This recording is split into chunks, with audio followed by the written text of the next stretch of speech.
இன்னமும் வந்து இன்னமும் வந்து எனக்கு வந்து ரொம்பவே சப்போர்ட் பண்ணுங்கள். ப்ளீஸ் சப்ஸ்கிரைப் பண்ணுங்கள், லைக் பண்ணுங்கள். ரொம்ப சப்போர்ட்டாக இருக்கீங்கன்னு சொல்லிட்டு நான் வந்து கேட்டுக்கிறேன்.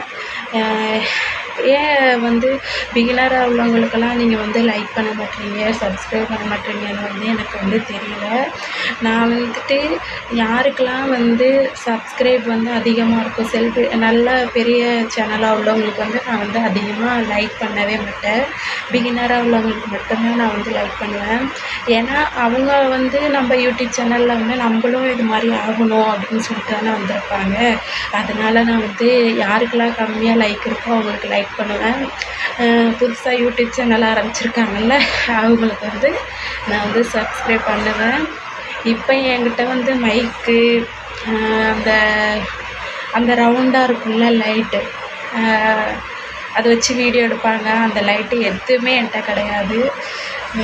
எப்படி சொல்லணும்னா, எதுவுமே இல்லாமல் தான் நான் வந்து யூடியூப் சேனல் ஆரம்பிக்கணும். எப்படி சொல்கிறது, அந்த அளவுக்கு என்கிட்ட வசதி இல்லை. அதனால் எதுவுமே வாங்கலை. நீங்கள் தான் வந்து எனக்கு வந்து சப்போர்ட் பண்ணணும். எங்கள் அண்ணன், என் தங்கச்சி, அப்புறம் என் வீட்டுக்காரு எல்லாருமே என்ன சொல்கிறாங்கன்னா, யூடியூப் சேனல் ஆரம்பித்து நீ என்ன பண்ண போகிற, நீ என்ன பெருசாக சாதிக்க போகிற அப்படின்னு சொல்லிட்டு கேட்குறாங்க. நான் வந்து சாதித்து காட்டணும். அதுக்கு உங்களோட சப்போர்ட் வந்து எனக்கு ரொம்பவே அவசியம். நீங்கள் சப்போர்ட் பண்ணுவீங்கன்னு நான் வந்து கேட்டுக்கிறேன்.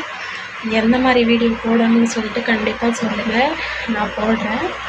ஆனால் யாருக்கும் வந்து பேட் கமெண்ட் போடாதீங்க. பேட் கமெண்ட் போட்டதுனால உங்களுக்கு என்ன வரப்போகுது சொல்லுங்கள் பார்ப்போம். ஒருத்தவங்களும் உங்களோட கூட பிறந்த அக்கா, தங்கச்சி, தம்பி இந்த மாதிரி தானே, அவங்களோட விருப்பம்.